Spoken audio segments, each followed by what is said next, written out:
la combinaison de bébés et d'animaux n'est généralement pas une pratique courante. Les parents ont une responsabilité vitale pour assurer la sécurité de leurs enfants, ce qui inclut de les protéger de leurs propres animaux de compagnie dans un nouveau foyer familial. Alors que les parents commençaient à instaurer une confiance dans le comportement de leur nouveau chien autour de leur bébé, un incident inattendu s'est produit, les laissant stupéfaits. David et Susan Anderson étaient un jeune couple marié vivant à Tampa, en Floride. Ils étaient mariés depuis 7 ans et étaient enfin prêts à fonder une famille. Susan venait de devenir maman de leur premier bébé, Henry, et ils étaient ravis. Mais en même temps, ils étaient inquiets de savoir comment leur chien réagirait à ce nouvel ajout. Ils avaient adopté leur chien juste une semaine auparavant, et il était encore très jeune.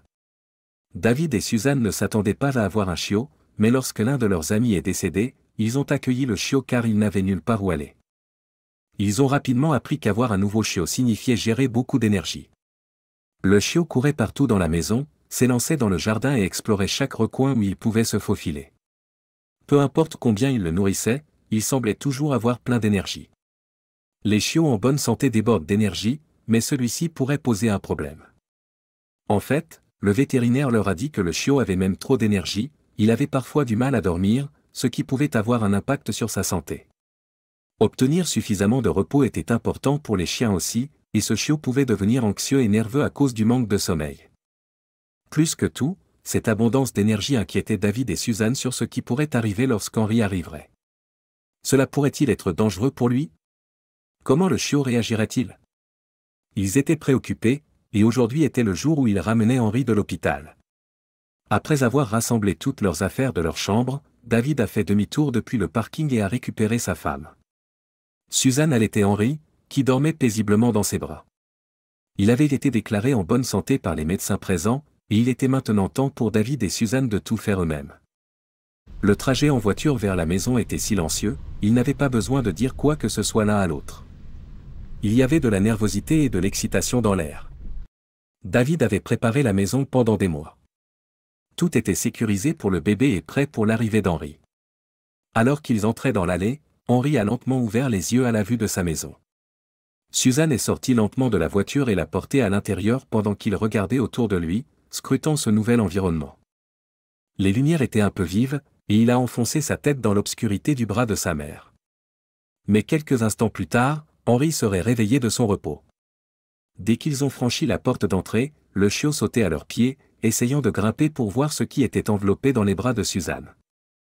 Il pouvait sentir qu'il y avait quelque chose de spécial et voulait le voir lui-même, mais David est intervenu. Il a couru mettre la barrière pour chien et a séparé le chiot de Susan, ce qui ne faisait que le rendre confus. Henry a été rapidement emmené dans sa chambre. L'attendait une chambre fraîchement peinte en bleu avec un nouveau berceau brillant que les parents avaient assemblé la veille. Pendant qu'ils le mettaient en place, le chiot avait joué avec David et Susan, courant même à travers le seau de peinture et laissant des éclaboussures de bleu partout lorsqu'il secouait son corps pour se sécher. Mais le chiot allait être choqué aujourd'hui. Alors que les parents entraient dans la chambre, la porte était fermée, laissant le chiot regarder la porte avec la tête inclinée. C'était la première fois qu'il n'était pas autorisé à suivre ses parents, et il ne comprenait pas.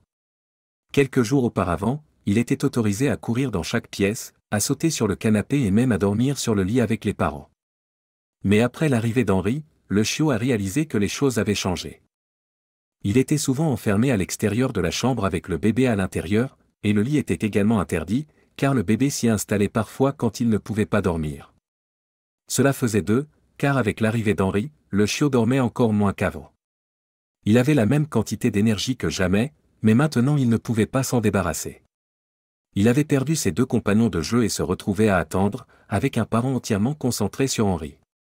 Il ne ressentait pas assez d'affection ou d'attention. Au début, le chiot criait et gémissait, mais quand cela ne fonctionnait pas, il a essayé une autre stratégie. Au fil des jours, le chiot a commencé à bien se comporter, alors Susan et David ont décidé de l'introduire lentement à Henry. Mais c'était une procédure délicate. Ils ont commencé par le laisser renifler la tête du bébé pour s'habituer à son odeur. Susan le tenait fermement, prête à le soulever si le chiot faisait des siennes. Après que le chiot ait réussi ce test, tout le monde est devenu plus détendu. Bientôt, cela a progressé vers les 2 assis sur le canapé ensemble, presque seuls. Le chiot s'approchait du bébé, se blottissait contre lui et roulait sur le canapé avec lui. Henri tendait les bras pour attraper le chiot et riait quand il le chatouillait. Ils étaient faits l'un pour l'autre, et leurs parents étaient ravis. Il leur était clair qu'il n'y avait rien à craindre, mais ils ont baissé leur garde. Ils allaient être choqués par l'effet qu'Henri avait sur le chiot. C'était un dimanche après-midi tranquille, et tout le monde se reposait dans la maison. Eh bien, presque tout le monde.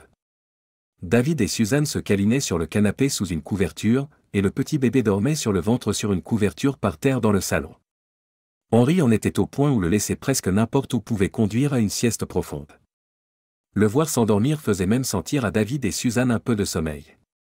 Mais comme d'habitude, le chiot n'était pas fatigué. À ce stade, le vétérinaire avait donné au chiot des médicaments pour l'aider à se reposer, mais rien ne semblait fonctionner. Le vétérinaire leur avait dit que s'il trouvait quelque chose qui aidait, il devrait le faire.